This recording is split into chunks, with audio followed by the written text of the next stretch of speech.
नमस्कार दोस्तों, मैं मुकुल अग्रवाल और आज मैं आपको एक ऐसा कॉन्सेप्ट समझाने वाला हूं जिसमें म्यूचुअल फंड सिर्फ पैसा बढ़ाने का रास्ता नहीं है, बल्कि म्यूचुअल फंड आपके लिए मंथली सैलरी जनरेट करने वाली मशीन बन सकता है। कि सोचिए, आप जॉब नहीं कर रहे हैं, बिजनेस डेली एक्टिव नहीं है, लेकिन हर महीने चाहे वो 10,000 हो, चाहे 25,000 हो, चाहे 50,000 हो या 1 लाख आपके बैंक अकाउंट में आ रहे हैं।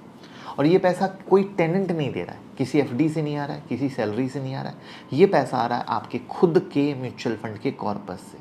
और इस सिस्टम का नाम है SWP, यानी सिस्टमैटिक विड्रॉल प्लान। लेकिन रुकिए, यहाँ पर 90% लोग गलती करते हैं। लोग SWP को फ्री मंथली इनकम समझ लेते हैं, लेकिन सच ये है कि SWP एक पावरफुल सिस्टम है, पर अगर गलत तरीके से यूज़ किया तो आपका कॉर्पस धीरे धीरे धीरे ख़त्म हो सकता है। तो आज की वीडियो में मैं आपको सिंपल लैंग्वेज में समझाऊंगा SWP होता क्या है, SIP से अलग कैसे है, इसको करने के लिए कितना पैसा चाहिए, कितना मंथली विड्रॉल SWP में सेफ है, और सबसे इम्पॉर्टेंट SWP किन लोगों के लिए ब्लेसिंग है, ब्लेसिंग वर्ड यूज़ किया हूँ, और किन लोगों के लिए ट्रैप। चलिए शुरू करते हैं। लेकिन पहली बार आए हो तो चैनल को सब्सक्राइब करके बेल आइकॉन हिट कर लेना। तो दोस्तों, इंडिया में एक बहुत कॉमन प्रॉब्लम है, लोग पैसा कमा लेते हैं, इन्वेस्टमेंट भी कर लेते हैं, म्यूचुअल फंड में SIP भी कर लेते हैं, लेकिन जब मंथली इनकम रुक जाती है ना, तब रियल खेल शुरू होता है, टेंशन शुरू होती है। रिटायरमेंट के बाद सैलरी बंद हो जाती है, बिजनेस फ्लो हुआ तो कैश फ्लो बंद हो जाता है, फ्रीलांसर का अगर प्रोजेक्ट रुक गया तो इनकम बंद हो जाती है। तो पेरेंट्स को चाहिए सपोर्ट, लेकिन फिक्स इनकम सोर्स नहीं है। तो यहाँ पर सबसे बड़ा सवाल आता है कि जब पैसा हमने सालों तक बनाया, उससे मंथली इनकम कैसे निकालें। अगर हमने सही में पैसा सालों तक बनाया है तो थोड़ी थोड़ी मंथली इनकम कैसे निकालें, क्योंकि सिर्फ पैसा होना इनफ नहीं है। पैसा बैंक में पड़ा रहेगा तो इन्फ्लेशन उसकी वैल्यू को खा जाएगा, FD में रखेंगे तो सेफ्टी मिलेगी लेकिन ग्रोथ लिमिटेड होगी, प्रॉपर्टी से रेंट आएगा लेकिन टेनेंट, मेंटेनेंस और लिक्विडिटी का इशू रहता है, और ये मैं पर्सनली जानता हूँ।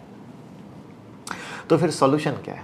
तो यहाँ पर SWP कॉन्सेप्ट काम करता है जो बेहतर है, लेकिन अगेन बेहतर तभी है जब इसके सारे प्रॉज कॉन्स को आप खूब अच्छे से समझते हो। तो जैसा कि मैंने बताया, SWP का मतलब है सिस्टमैटिक विड्रॉल प्लान। आप म्यूचुअल फंड में एक लमसम अमाउंट इन्वेस्ट करते हो, फिर आप म्यूचुअल फंड हाउस को इंस्ट्रक्शन देते हो कि मुझे हर महीना इतना पैसा मेरे बैंक अकाउंट में भेज देना। प्लीज़ याद रखिएगा, SW के कॉन्सेप्ट में कुछ भी बताऊं तो बीच से कोई अर्थ मत निकालिएगा जब तक पूरा नहीं समझ लीजिएगा, क्योंकि कहीं भी बीच से कोई मतलब निकाला वो अधूरा रहेगा। ये मैं अभी वार्निंग कर देता हूँ। तो एग्जाम्पल के लिए, आपने 50 लाख म्यूचुअल फंड में इन्वेस्ट किया, आपने SWP सेट किया 25,000 पर मंथ। अब हर महीने म्यूचुअल फंड आपके यूनिट का छोटा सा पार्ट सेल करेगा और 25,000 आपके बैंक अकाउंट में ट्रांसफ़र करेगा। यानी आपने एक बार कॉर्पस बनाया, उस कॉर्पस से मंथली कैश फ्लो निकालना शुरू कर दिया। तो इसको सिंपल लैंग्वेज में हम कह सकते हैं म्यूचुअल फंड सैलरी सिस्टम।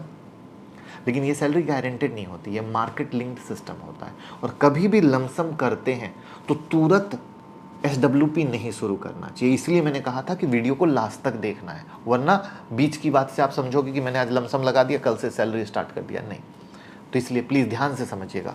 अब SIP का काम है पैसा जमा करना, और SWP का काम है जमा पैसा सिस्टमेटिक निकालना।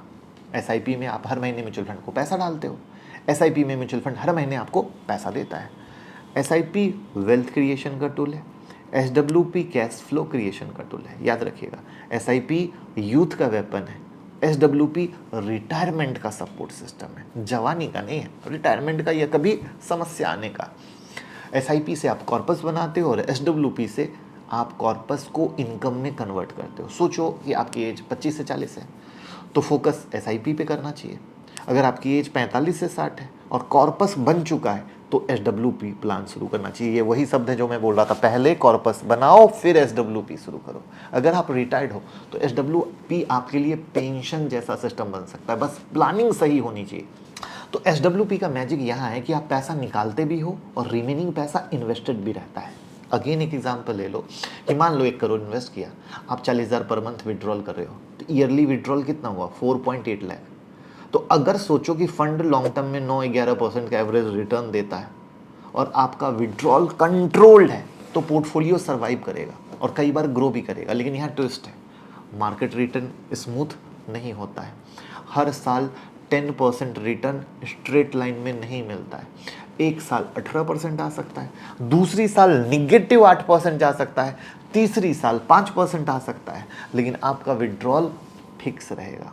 मार्केट गिरने पर जब आप विड्रॉल करते हो तो म्यूचुअल फंड को ज़्यादा यूनिट सेल करने पड़ते हैं, ये रिस्क है। जैसे अभी समझो 2024 अगस्त के बाद से मार्केट गिरा, 2025 में भी गिरा, तो देखा जाए तो 2 साल से मार्केट ने रिटर्न नहीं दिया। और सोचो कि यहाँ पर किसी इन्वेस्ट करके SWP शुरू किया तो अपने ही पैसे को खा रहा है ना, क्योंकि म्यूचुअल फंड ने तो रिटर्न बनाया नहीं।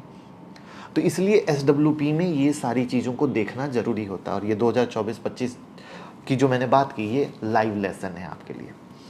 तो अब मैं आपको गलती बताता हूँ। बहुत लोग सोचते हैं मेरे पास 10 लाख है, मैं म्यूचुअल फंड में डाल देता हूँ, 20,000 महीना निकाल लेता हूँ, सुनने में अच्छा लगता है, लेकिन प्लानिंग वाइज ये डेंजरस है। 20,000 पर मंथ का मतलब क्या हुआ? 2.4 लाख पर ईयर। अब 10 लाख कॉर्पस पे 2.4 लाख ईयरली विड्रॉल का मतलब हुआ 24% का विड्रॉल। कैलकुलेट कर लो। तो आप सोचिए, म्यूचुअल फंड हर साल 24% का रिटर्न देगा? नहीं ना। एक तो वही गलत, और दूसरा जो मैंने भी बताया कि सोचो मार्केट 2 साल कमजोर रहा तो आपका कॉर्पस तो खट खट खट खट खट खट खट गिरने लगेगा, यानी आप अपनी पूंजी को खाने लगोगे। इसलिए SWP में सबसे पहला रोल है, कॉर्पस के हिसाब से विड्रॉल डिसाइड करो, नीड के हिसाब से नहीं। आपको 50,000 मिलना चाहिए, इसका मतलब ये नहीं कि 10 लाख में SWP शुरू कर दो। पहले कैलकुलेट करो 50,000 मंथली के लिए कॉर्पस कितना चाहिए। आई बात समझ में? अब प्रैक्टिकल फॉर्मूला बताता हूँ। अगर आप कंजर्वेटिव प्लानिंग करना चाहते हो तो एनुअल विड्रॉल 4 से 6% के बीच रखो। क्यों? क्योंकि हम ये मानते हैं कि 12 से 15% के बीच में ग्रो करता है और बीच में 2 साल रिटर्न नहीं दिया, राइट? तो अगर आपके पास 50 लाख है, 5% ईयरली विड्रॉल के हिसाब से आप 2.5 लाख साल का निकाल सकते हो, 20,000 रुपये महीने। अगर आपके पास 1 करोड़ है तो 5% ईयरली विड्रॉल के हिसाब से आप 5 लाख साल का निकाल सकते हो, मतलब 41,000 मंथली। अगर आपको 1 लाख पर महीना चाहिए तो ईयरली रिक्वायरमेंट 12 लाख की है। अगर 5% विड्रॉल अप्लाई करें तो रिक्वायरमेंट कॉर्पस बनेगा अप्रॉक्स 2.4 करोड़। ये रियलिटी है। तो SWP रिच बनाने का शॉर्टकट नहीं है। SWP ऑलरेडी क्रिएटेड वेल्थ को सैलरी में सही तरीके से कन्वर्ट करने का एक फॉर्मूला बेस्ड सिस्टम है। तो SWP सबके लिए नहीं है। SWP उन लोगों के लिए बेस्ट है जिनके पास ऑलरेडी कॉर्पस है। जो मैं शुरू से क्यों बोल रहा था, ध्यान से सुनना, ध्यान से सुनना, अब आप कनेक्ट कर पा रहे होगे। जैसे रिटायर्ड पर्सन जिनको पेंशन चाहिए, जिनको मंथली कैश फ्लो चाहिए, पेरेंट जिन्हें मंथली हाउस होल्ड सपोर्ट चाहिए, बिजनेस ओनर जिनके पास लमसम कैपिटल यूं ही पड़ा हुआ है, फ्रीलांसर जिनकी इनकम इरेगुलर है बट कॉर्पस तो है, इन्वेस्टर जिन्होंने 10-15 साल SIP करके कॉर्पस बना लिया, या वो लोग जो फाइनेंशियल फ्रीडम के फेज में आ चुके हैं, बराबर। लेकिन अगर आप अभी अर्निंग फेज में हो और कॉर्पस बना ही रहे हो तो SWP नहीं है, SIP है। पहले SIP पे ध्यान दो, फिर SWP पे आएंगे। कैसे आएंगे वो आपको बता दिया। अब सबसे इंपॉर्टेंट आता है SWP के लिए कौन सा फंड चूज करें। यहाँ सिर्फ हाई रिटर्न वाला फंड चूज करना महा गलती है। क्यों? SWP में आपको 5 चीज़ देखनी होगी। पहला, क्योंकि हम हर महीने निकाल रहे हैं दोस्तों, तो वोलेटिलिटी कम हो। ऐसे फंड जिसमें बहुत ज़्यादा अप एंड डाउन ना होते हो, उसमें SWP रिस्की होता है, क्योंकि ऊपर जाने में ऊपर, गिरने में गिरा, तो हमें ध्यान देना होता है। दूसरा, फंड का long term track record strong होना। सिर्फ 1 साल का रिटर्न देख के डिसीजन मत लो। 5 साल, 7 साल, 10 साल की फ्लो को देखो किस तरीके से चल रहा है। तीसरा, डाउन साइड प्रोटेक्शन, मार्केट गिरने पर फंड कितना गिरता है ये देखना जरूरी है। चौथा, कैटेगरी सही हो, जैसे कंजर्वेटिव ट्रेडर के लिए hybrid fund, balance advantage fund, equity saving fund या कंजर्वेटिव हाइब्रिड फंड जा सकते हो। Aggressive investor long term equity consider कर सकते हैं, लेकिन सिर्फ और सिर्फ रिस्क समझ कर। और आप हमारे साथ भी म्यूचुअल फंड में इन्वेस्ट कर सकते हो, लिंक डिस्क्रिप्शन और कमेंट में पिन है। 5वां, टैक्सेशन और एग्जिट लोड को समझना होगा। हर महीने विड्रॉल रिडम्पशन माना जा सकता है, इसलिए टैक्स इम्पैक्ट और एग्जिट लोड रूल को बिना समझे कुछ भी करेंगे तो खेल खराब है। अब यहाँ पर एक बड़ा ही कंपैरिजन आ जाता है FD मंथली इनकम और SWP का। FD में सेफ्टी है, रिटर्न प्रिडिक्टेबल है, लेकिन ग्रोथ कहाँ है दोस्तों? SWP में ग्रोथ पोटेंशियल है, इन्फ्लेशन बीट करने का चांस है, लेकिन मार्केट रिस्क होता है। FD में आपको पीस ऑफ माइंड जरूर मिलेगा, लेकिन SWP में फ्लेक्सिबिलिटी भी मिलेगी, ग्रोथ भी मिलेगा। आई बात समझ में? तो इसलिए मेरा मानना है कि एसडब्ल्यूपी और एफडी को कभी कंपेयर नहीं करना चाहिए। ये सही है कि हमें इमरजेंसी फंड होना ज़रूरी है, तो वो फंड आप एफडी डेट में डाल सकते हो। लेकिन अगर जो हम थॉट प्रोसेस सोच के चले हैं, जो थॉट प्रोसेस हमने बताया, उसके लिए एसडब्ल्यूपी बेस्ट है। बट कैसे करना चाहिए, किस सोच के साथ करना चाहिए, वो पूरी सोच मैंने आपके साथ डिस्कस की है। जब तक ये सोच का कंप्लीट अलाइनमेंट नहीं होगा, एक एक पॉइंट का चेक पॉइंट चेक नहीं होगा, तब तक नहीं होगा। क्योंकि जैसे हम लोग भी म्यूचुअल फंड करते, फ़ोन आता है, सर हम इतना पैसा लगा देते हैं, मेरा एसडब्ल्यूपी शुरू कर दो। हम उन्हें समझाना पड़ता है, और पता है वो क्या बोलते हैं, सर आप तो गलत बता रहे हो, दूसरे वाले तो बोले डाल दो हम कर दें। हम बोले क्या बोलेंगे सर, सबको पैसा लेना है आपसे। तो यहाँ पर मार्केट में ये सब चीज़ें बहुत चलती है, और चूंकि लोगों के पास कुछ भी सही नॉलेज नहीं है दोस्तों, इसीलिए वहाँ पर वो मूर्ख बन जाते हैं, या उनका कॉर्पस क्रिएट नहीं होता है। ये सही तरीके से कोई उनको गाइड ही नहीं कर पाता है कि भैया क्या है, कैसे है, किस तरीके से। मान लीजिए कि किसी पर्सन के पास 75 लाख का रिटायरमेंट कॉर्पस है, और वो पूरा पैसा सेविंग अकाउंट में रखता है। प्रॉब्लम क्या होगी? सबसे बेसिक प्रॉब्लम है, इन्फ्लेशन पैसा खा जाएगा।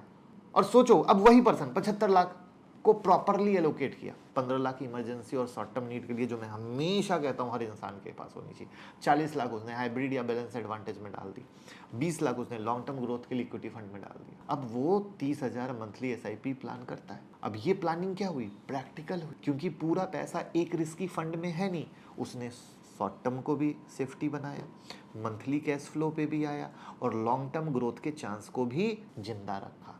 यही है स्मार्ट एसडब्ल्यूपी प्लानिंग। तो एसडब्ल्यूपी स्टार्ट करने से पहले हमें 7 रूल याद रखने होंगे। वीडियो को लाइक तो कर दीजिए दोस्तों, बहुत हौसला मिलता है आपके एक एक लाइक से। रूल नंबर 1, एसडब्ल्यूपी तभी करो जब कॉर्पस मीनिंगफुल हो। रूल नंबर 2, मंथली नीड के हिसाब से नहीं, कॉर्पस के हिसाब से विड्रॉल डिसाइड करो। रूल नंबर 3, 4% से 6% एनुअल विड्रॉल कंजर्वेटिव प्लानिंग के लिए बेहतर होता है, किसी के कहने पे 10-12% मत कर लेना। रूल नंबर 4, पूरे कॉर्पस को एक फंड में मत डालो। रूल नंबर 5, मार्केट क्रैश के टाइम विड्रॉल अननेसेसरी इंक्रीज कभी करने की गलती मत कर ले। रूल नंबर 6, हर 6 से 12 महीने पे पोर्टफोलियो का रिव्यू करो। रूल नंबर 7, एसडब्ल्यूपी को गारंटेड पेंशन मत समझना, ये भी उतना ही बड़ा सच है।